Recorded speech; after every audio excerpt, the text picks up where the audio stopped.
Shwmai a croeso cynnes, and welcome to the What's Your Story podcast.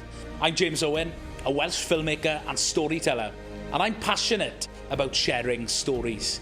This podcast is all about business owners sharing their journey, and we'll be speaking with directors, entrepreneurs and creatives from all across Wales to learn from their experiences. We believe everyone has a story to tell. What's your story? Shwmai a croeso I What's Your Story. Really excited to have another business owner across Carmarthenshire in the room with me today. She shares a great interest of coffee, as do I. She loves coffee so much that she set up her own coffee shop. But here in the studio today, we have a coffee lover, a food educator, and someone who just loves food. Lisa Fearn from Sied Coffee. Great to see you, and thank you for coming in to talk to us today. Pleasure. So for those who are listening and watching, because you've grown your brand and your business over the years, you wear many hats. For those listening to the podcast today, could you share with us, what is the day to day? What does a typical week look like for you, Lisa? That's what everybody asks me, even my husband. What's on the agenda for today? I never know. I don't know.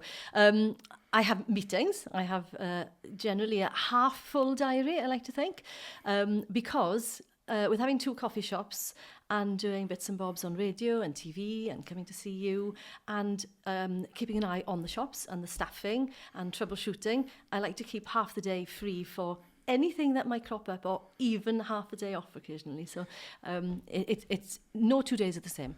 I'm going to have to take a leaf for you and give myself half a day. That'd be nice. But yeah, so over the years, I mean, I first came across you as someone who's running their own cooking school, because that still sort of operates in a way. So yeah, you've got the coffee shops, the cooking school. Yeah. Tell me a bit about top down across all the business. What is a Sied as a brand?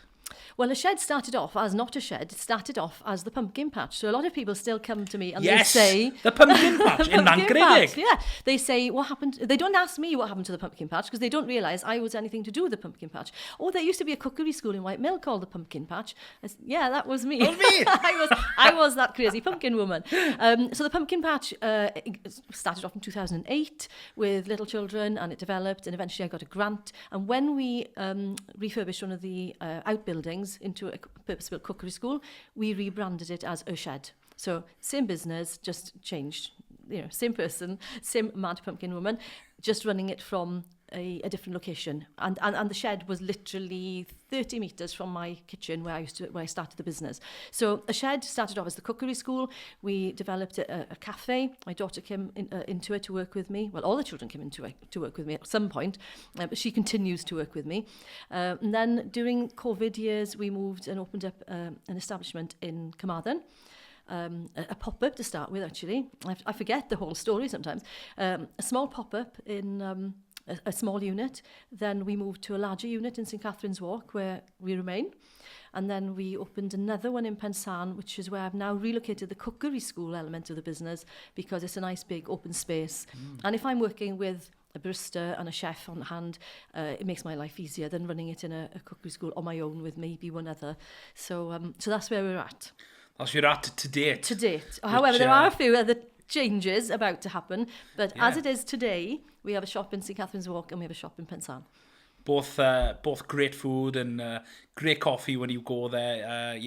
I always have high expectations, and they're always met when I go. Brilliant. I really enjoy, and even the one in Park Pensan is just the very central locations. Yes. It's great for many a client meeting there, it's great to see that you've expanded from this cooking school. But let's go back to the start of your story as a business owner, because you were someone who worked in the financial industry, financial services, and then like most or lots of women, they end up having kids, creating families, and then you came into a point in life where you wanted to spend time with the family, and that was something really important for you, and that's where the start of this journey began, wasn't it? Yes, so I was in HSBC Bank. It was Midland Bank back then, actually, showing my age now. It was Midland, yeah. Do you remember the Midland Bank? I don't know. Exactly. I have a few decades on you. So it was the Midland Bank, but it was fantastic. It was the Advanced Development Programme. It was a fantastic training programme into management, and I became an account manager with them in Camberley branch in Surrey, specialising in small business, which I guess I was interested in business. I come from a background, my mother was self-employed, my grandparents were self-employed, so I was used to having that quite flexible working arrangement where you have to be dedicated and motivated and basically always working. But then, what sort of businesses were they running? Well, my mother was a hairdresser. Yeah. My grandmother was a hairdresser. Oh. My grandfather was a funeral director. My grandfather on the other side was a welder, sort of designer, so he was also self-employed. So, you know, it was my father was employed, but that was the only person with what you define as a real job.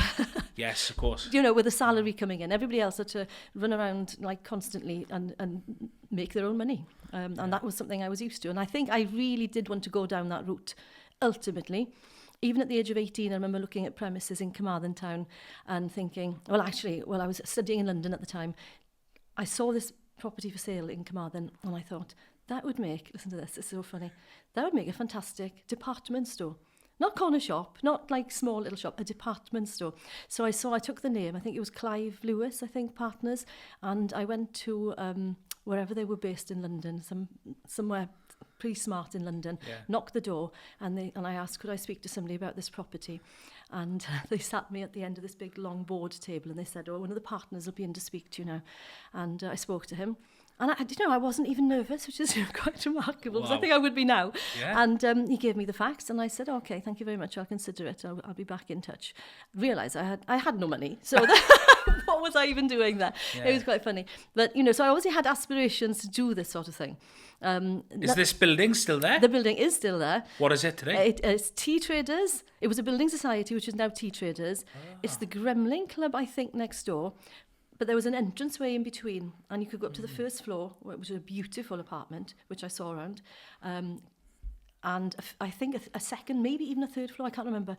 But beautiful, really nice, very central. How old were you when you had this conversation? I was first year university, so I was 18. You were 18 and you knocked the door of an office in London. I did. Fair play. Yeah, that's pretty good. I mean, I forget about that part, to be honest. Yeah. But yeah, I must have had that, like, I don't know what it was. Hungry for something. Yes. And I like projects, you know, and I like to get my teeth into something. So you know, it's always been there, I think. It's always been there, wanting to do something and be sort of responsible and in charge of something. Yeah, so post-financial services, raising a family, where did the idea of the cooking school start? Oh, it was in the back garden and sitting in the sunshine with a friend, I guess, really. I wanted to go into business. Anya, my youngest, who's now 23, turned about 4 or 5, and she started in entrepreneurial school. And I thought, you know, I need to go back into work. I thought of working for somebody again. Did not appeal. And I thought, well, I've been out of work for 10 years. Anya's the youngest of 5, by the way. So between 1994 and 2002, I'd been having babies every 2 years. So I was out. I was, you know, dropping off, picking up, going to the doctors, doing all of that stuff that mothers and fathers do when they're stay-at-home parents.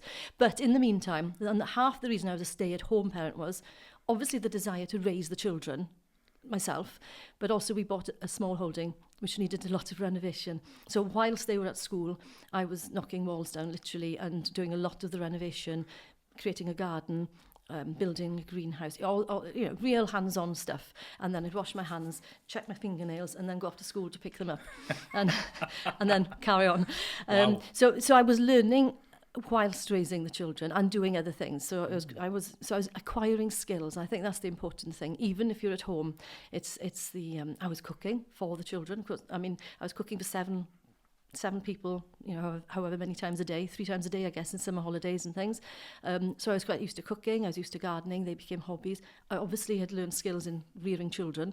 So those 3 skills, as well as time management and, I don't know, motivation and I don't know what others, there's a list, you know, you forget what you can do. So I used those. I thought, what can I do? I'll create a little cookery school. And I had aspirations to renovate the shed, which we eventually did, but that was probably 10 years later. And my friend said, well, if you want to do it, you've got a kitchen at home.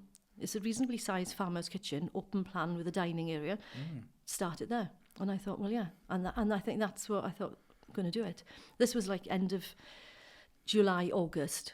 And I thought, I'll start it in September. Well, I didn't start it in September. I started it in October. So it only took a matter of weeks, coming up with a flyer, sending it around the local schools, buying 10 bowls, 10 whisks, 10 rolling pins, having a small kit, and got the ball rolling, basically. And I think that's a lesson to be learned. I think in your own kitchen? In my own kitchen, yes. Wow. Yes. So it cost me probably less than £100.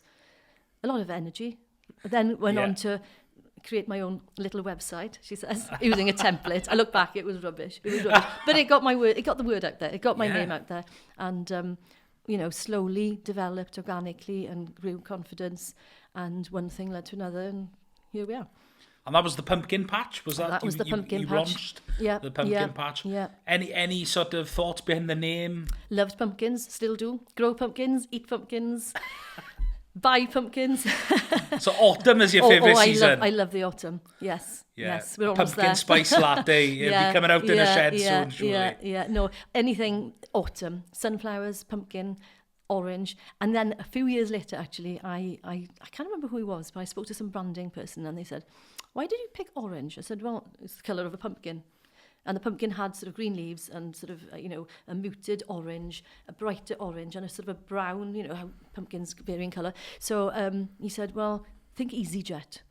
It's a bargain aeroplane company. Anything orange is cheap. And I thought, got that wrong then, didn't I? Not necessarily true, but if you want to draw attention to something and you want to make people think they're having a bargain, make it orange, apparently. So I regretted that little bit of a move. You're not orange, are you? No, you're red. I'm red. I'm powerful and romantic, fiery. These are all the things red associated. Welsh. Welsh, absolutely. Yeah, Cymraeg. Yeah. Well, something to think about. Yes. But God, I'm going to think about that. Am I going to see any? I remember as a kid, Orange was my mobile network. Yes. Back in the day, was that cheap? I don't know. It's EE now, isn't it? But it's quite a brash colour, but it worked. Stands out. Yes, and the other thing, children love pumpkins as well. So, and that's who I was trying to capture. If the kid told their parents, I'd love to go cooking classes at the Pumpkin Patch, and it implies gardening, which we also did an element of. They all had their own little 1 square metre garden. So, it was all quite, came together nicely. And part of that is, creating this business idea that because cooking, it's a life skill, isn't it? It's something that, all people should learn. And, in school, I remember doing some cooking classes, but not really bothered. But it's a subject you can take, isn't it, as GCSE and what have you. But actually, I kind of regret looking back now because I'm not very cooking. I can't bloody cook. Put it that way, right? I can put a beef joint in the slow cooker, and that's about it. And I make a nice beef dinner, but putting anything in a slow cooker is pretty easy. So for me, I've sort of neglected those life skills of cooking, but it's something that is really important, and especially young people, because if you can teach young people about good food and being healthy, and I love that sort of synergy of your gardening skills and growing food, and then cooking that food you've grown in your own garden. Yeah. Well, that's the thing we've always wanted to do, is grow our own and harvest it, cook it, store it, preserve it, whatever. I think it just gives you a better understanding of where your food comes from, and also then into that I would educate about the vitamins and the minerals and the benefits of eating it. A lot of plant-based things, but I'm not vegetarian, so we cook all sorts of meals. But I think they're the meals that I was raised with, the traditional family meals, nothing fancy, but wholesome. We do very little frying, so it's stuff that, those skills that will stay with them. And if and when they do need to cook, which will be every day, because we eat 3 times a day. So, it is one of the important things. I think movement and what we eat is fundamental, especially in an age now where everybody's, realising a little bit too late that we should have been looking at these things earlier on. So that's something I like to get in, teach to the very little ones. But when I'm teaching the little ones, I've obviously got the parents listening as well. So I teach at 2 levels. So the children do the activity very often and get a certain level of understanding, and then the parents get it, a little bit deeper. That's good. It's good to hear that. So you successfully set up the Pumpkin Patch in your own kitchen. And how did that develop? How did the business grow and progress then from the pumpkin patch? What was the sort of next phase in building the business? What happened? I think the next phase really was getting it out of the house, because I had these 5 kids, and they used to play games with me, like hanging their lime green boxes, on the area in the kitchen before I had the Merched y Wawr group come round, and there were little funny things that happened, but also they were always in the nicest possible way. It was only for 2 hours a week, a Thursday class and a Saturday class, but shipped off to the local swimming pool to swim and do things for 2 hours before coming back. So it was obviously... It had an impact on their upbringing, which I don't think is a bad thing. I mean, it showed that I worked, it showed that I did what I did, they got to go swimming, but I think I needed to get it out of the house, and that's when I put in for a grant to develop the original cow shed, which was a big move. But then alongside that became a lot more... attending food festivals and doing demonstrations, and then leading from that I got the Merched y Wawr groups involved and interested, and then got a book deal, so I wrote a book, and then through writing the book I was taken a little bit more seriously, so I got to go to Borough Market and to RHS shows, and so my sort of it wasn't just Carmarthenshire anymore, it was a little bit more across Wales, and then the TV show Pnawn Da, and then I was invited to talk on radio. So it's almost creating an authenticity really in what I did and my knowledge, and I think that core business, which remains the core, has allowed me to go into different directions, which is why now my days are so diverse and I don't know where I'm going half the time. Great. Well, it's a shed as a brand. Then it's two things, isn't it? It's this entity that you're trying to create an experience for those maybe wanting to learn to cook, and more so now coffee and food and hospitality. But also it's you as well as a person, because you are a shed, and that's opened many doors to have opportunities to speak. On television, write a book, and all those things are great because you have that opportunity to, and you've had a chance to really grow your credibility, right? Yeah. So people will take you seriously because nobody's going to give you a book deal if you don't actually know what you're talking about, right? Hopefully not. Well, I'd like to think so, because surely there's going to be some due diligence, because it would probably come back on the publishers that, this woman doesn't know anything about, so they've got to do their homework, haven't they? But it's great to know that, through those, just those opportunities, doors open. Exactly. And that's surely helped you to establish the coffee shops to date, isn't it? Yes. Because the minute we opened, and it's nerve-wracking, every day I tell the staff, when you open that front door, there could be nobody coming in. And if nobody comes in, we have no business. So that's something you say to the staff. Yeah, I don't say it regularly every day, but if I go into the shop early in the morning and I'm in the front of the shop where we sell plants and food related things in St Catherine's Walk. In St Catherine's Walk, and Jack usually comes forward and he'll open the door, put the outdoor furniture outside, and then somebody comes in, and then the next person comes in, and I think, they come in. Oof. They come in. It doesn't always have to happen, and it doesn't happen in every business. So, I guess that, yes, I hope people see the credibility, and they see that, we don't assume they're going to come. I never assume they're going to come, because the day they don't come, there's no business, and then staff lose their jobs, and and it's not an easy industry either. If I'd been tough. Very tough. Margins are small. We're VAT registered, so 20% of any sale goes straight to the VAT man, which is fair, it's fine. But so you're down to 80%. Then you've got your rent, your rates, your insurance. You've got the cost of sales, the cost of the actual goods that you have to buy in to make the food. Which for us is VAT exempt, because we buy in carrots and cauliflowers and vegetables and fruit. There is no VAT on those. We make them into a cowl, a cake, a soup, and suddenly we have to give 20% of that back to the taxman. So it is a tough industry. The profit... And food, when it comes to... So Stori Cymru, we're a VAT registered business, and it's bizarre, some of the rules when it comes to VAT, right? What's a cookie and what's a cake, right? There's these things that are, one's got VAT, one hasn't. But it's very difficult to navigate, because there's rules for this, rules for that. But I do realise that the food you're cooking, because I'm always capturing receipts, right? And it'll say, what's I might go to Greg's, I might be on rushing on a lunch break on a shoot, and pop in a Greg's, we try and support independence where we can, and I'm like, there's no VAT on that, but there's VAT on this. It's bloody confusing. I know. But, so there's VAT on all the food? Yes, other than takeaway. Not on takeaway, and not on cold food takeaway. But anyway, what I'm trying to say is everything we buy in, there is no VAT on it, so we can't claim that back. So you can't claim it back? No. So it's just, there's always just VAT going out. I mean, that's true for a lot of cases, I'm sure. But what I'm trying to say is you have to work blooming hard to make sure that small profit margin you have doesn't just get eroded, and it can do very quickly.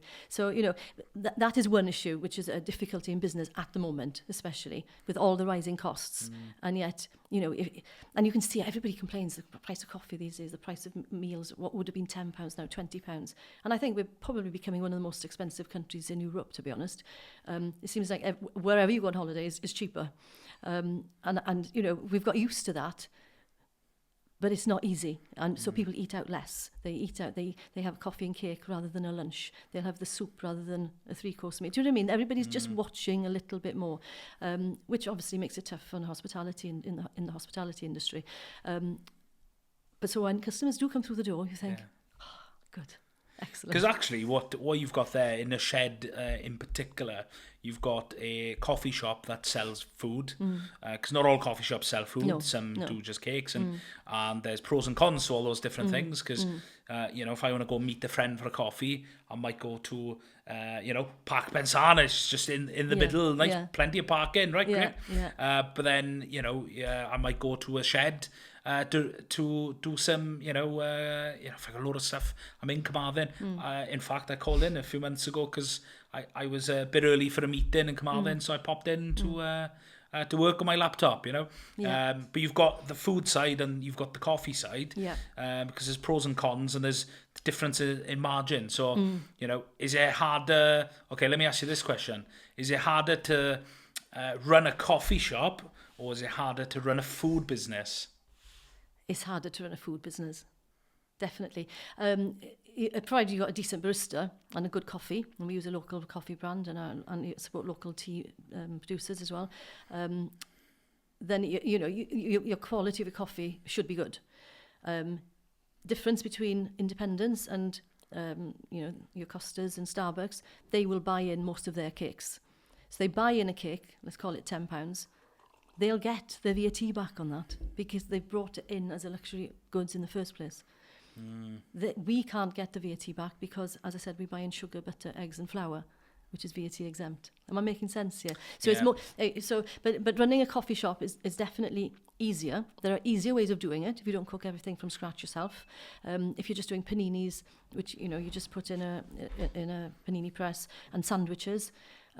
However, then you've got more wastage sometimes because they don't last more than one day, whereas we make food to order. So, it's pros and cons. But obviously, if you just go for coffee and cake, your average spend is going to be, let's call it for round figures, £10 a head. If you go for a meal, it's going to be more like £17, £20 a head. So you've increased your sales. It's a game. You just constantly... And it's crazy, right? Constantly for me, I appreciate good food. I appreciate good coffee. So anything homemade is just, way nicer. But then, it's crazy thinking now there's more profit on something that you just ship in, bulk buy, and something that's of a lower quality versus something that's fresh and homemade. You're making less money. No, it's crazy, isn't it? Tough. Well, not always less money. It depends because obviously if we make our own cakes, the price per slice is going to be less than if we buy in a ready-made cake. But we would get the VAT back on it. But then, of course, you've got your chef costs. Cakes don't make themselves. So, it's a balancing act, really. But the quality, it's all about quality. And what we want to provide is not bought-in cakes that you can get anywhere, but homemade, genuine cakes made with good products, using local eggs, as much local stuff. Obviously, you've got local sugar, but as much local stuff as you can get. My favourite ingredient, sheer gar butter. Yeah. Do you use any sheer gar? We use sheer gar, love it. It's bloody good. They're not sponsoring the podcast. No, they're not. but it's great to know that, imposter syndrome is something that exists in entrepreneurs. I sometimes get it. But, when you fear that nobody might walk through the doors. And it's good you tell your staff that because it's for them to realise that actually, customers to you matter. So without the customers, you haven't got a business. We haven't got a business. So it's important that you recognise and value that and treat them as best as you can. Yeah. But where you worry that nobody might walk in, all of a sudden, you get people walking in, buying coffee, eating food. And they've chosen you over next door, or they've chosen you over somewhere else in town. And that's lovely. And is there still a Costa in... Right next door. Right next door? Right next door. In St Catherine's Walk, isn't it? Right next door. Yeah, so that actually is...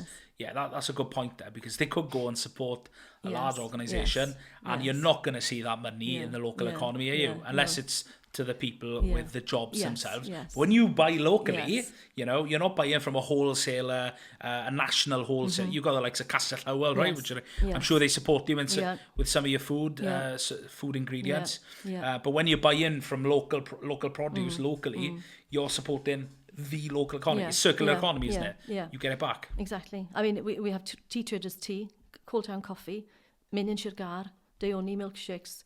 We have Little Grandma's Kitchen Jams. We have Jones Crisps. We have Dylan Sauces. You know, I can go on. The list goes on and on and on. So Llaeth y Llan Yogurt.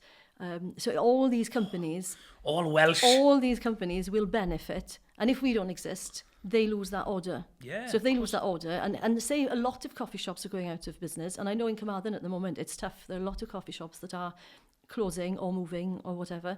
But if they close, it's not just about them closing. It's the knock-on effect on all those other businesses that were taking their orders. Because ultimately the suppliers are getting less business, aren't they? Yeah, definitely.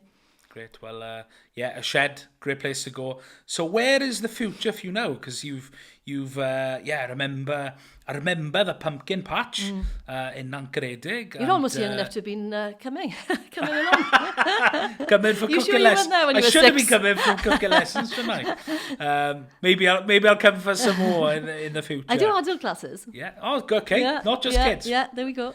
You're making a sale today then. Great. But yeah, what does the future look like for a shed? Because there's lots of plans, lots of exciting things where you want to take the business. But, you know, I think it's important for those listening and watching to realise that, you know, you've got a fantastic coffee shop, but you're not just a coffee shop, because something, real important value to you is education on food, right? So you don't want to lose that. So you always want to integrate the cooking side into the business. So where do you see the cooking side and the education side going in the future with the shed? Well, I'll carry on doing that. That is my main focus. I think it's the core business. It's where we started. It was the whole purpose behind it, and the coffee shops have come along afterwards. Amy's primarily involved in the coffee. As I said previously, all the children have been involved. They can all make a decent coffee, but she lives in Carmarthen. She's helping me run those at the moment. So that will continue. We've just bought a property, so we are in the process of renovating a new property. I don't know when this is going out, so I'll keep that very shush for now. Top secret. Well, that's exciting. So that's exciting. Yes, that is. And it'll be a nice cosy vibe. It'll be, again, good food, good homely, traditional food. That should happen in the next few months, so I can tell you more in a few months' time.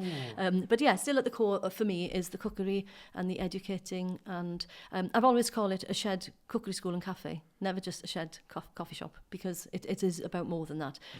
For some of the staff that haven't seen that side of the business, they might not appreciate that so much, which is fine, but more usually they tend to be at a shed loft, so if they're working there that day, they'll see the children coming in and leaving, and adults and the groups and things like that.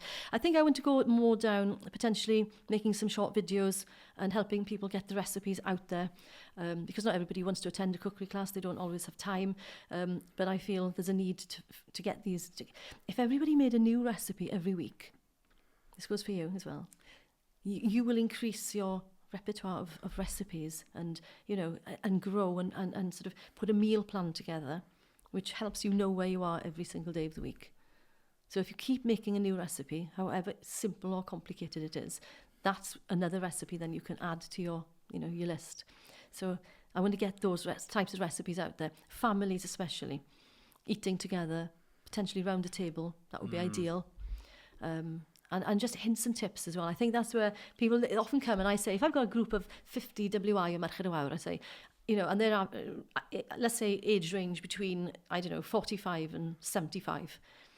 their combined experience in the kitchen is way more than me. Talking about imposter syndrome, I'm thinking, I say sometimes, I don't even know why I'm here. Why don't you do it? You know, but I think with experience, and because I'm used to doing what I do, I think the hints and tips that I can add and add a bit of value, add a bit of fun, whether it's to do with storage or nutrition or just modern methods or shortcuts. You know, I can see them every so often. They scribble down, think, yes, I've said something that's of value to them, which is great. Yeah.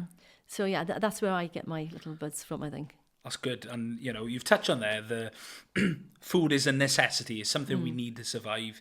So there's the function that food provides to us for our bodies on a daily basis. But something you touch on there is, just sitting around the table. Yeah. You know, for me, I remember growing up, you know, I would have food on the sofa.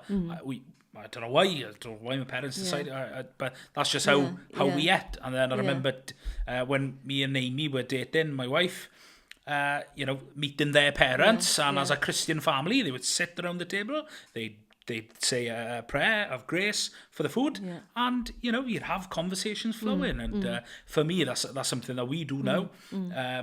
9 times out of 10, where we can, is we'll sit around the table. You know, so it's not something I was raised with, but just that simplicity of that act of, you know, just sitting around the table, eating together. And that could be in a family sense, or merched a wawr, it could be a group thing. Yeah, it could be a social thing, isn't it? Yeah. So there's something special about, you know, when you come together and you eat, and you can have fun and share stories, isn't it? And all those things. But there's I was just thinking there's we gotta eat to survive. But there's a social and fun side to food as well, isn't it? And even if you haven't got a table, and even if you do eat on your laps around the TV, just don't put the TV on. You could still have the chat. You're still coming together. You're still chatting. That's a great tip, isn't it? You know, sometimes you just think, oh, I don't want to sit. I've been at a desk all day. I don't want to sit in that position. Just go in the lounge. But you can still eat and chat. Yeah. You know, and I think, and there's a lot to be said for, I think, if you've got children especially, when do you speak to them? I mean, I tended to speak more, in fact, not around the table eating, but I'd be cooking. So I'm cooking, I'm looking down. So there's very little eye contact. And it's difficult to have hard conversations with people when you have eye contact. So they always say, difficult conversations, especially maybe with children, between partners, have it in the car. Driver's always looking, you're both looking forward. So it's a little bit less confrontational. Same goes with if you're driving, you'll go for a walk. If you're cooking, you know, and they'd be there, maybe they're doing their homework over there, you can still be talking. So, you know, around the table is brilliant.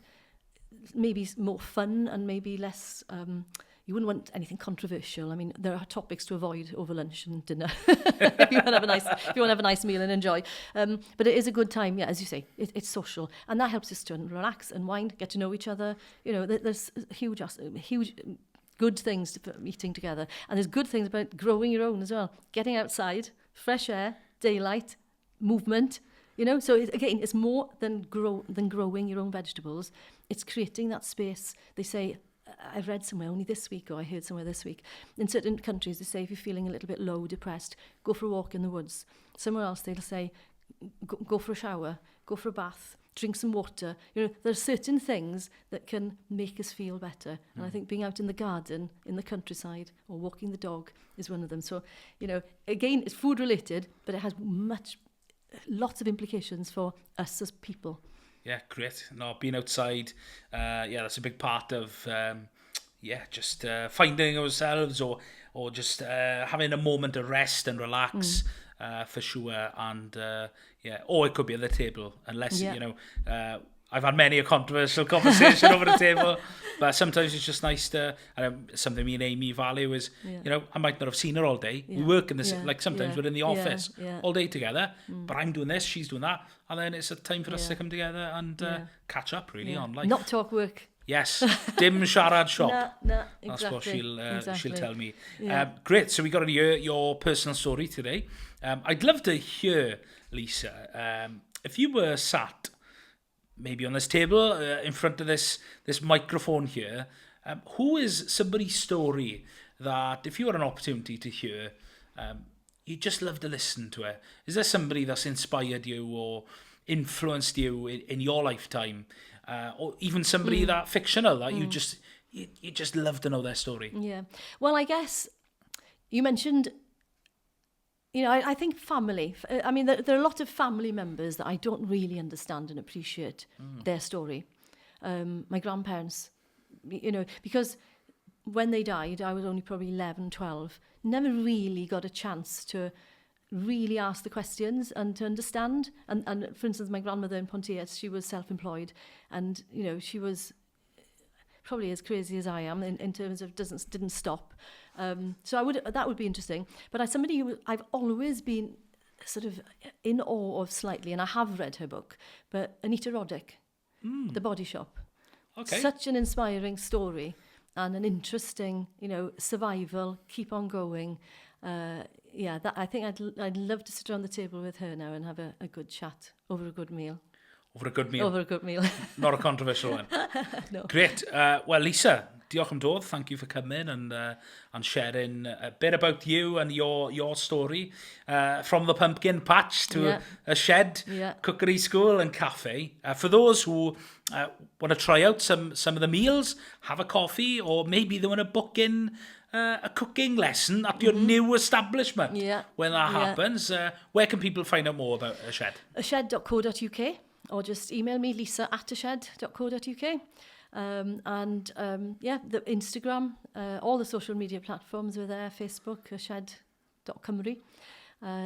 We're there. But just pop into one of the shops. You'll probably find me somewhere within the triangle. I define my movement between our house at Alltagog, a Sied Coffee, a Shed Loft, and back. There are 3 places you spend all your somewhere on that road there, you'll catch me. But I'm usually one of the shops every morning, and you can feel free to stop me. Praying that people walk through the doors, and they do. Thanking them for coming through those doors. No, thank you for sharing, and for to hear your experience as a mother, raising a family, and to then create this business, this brand that you've clearly proven it's not just proof of concept, it's an established business now that people know in the region, and to know that you have a place in the industry to educate and to help people educate in food. And certainly in Carmarthenshire, food is a real secret weapon of ours. We have so much land and agriculture to really take advantage of the issues that we have within food. We can grow our own food here in Carmarthenshire, can't we? The best as well. The best. Very good quality, everything. So, no excuses. Excellent. Diolch am dod. And if you want to learn more, pop into a Shed, go and see them and go grab a coffee. Diolch am dod. Diolch am Calvi.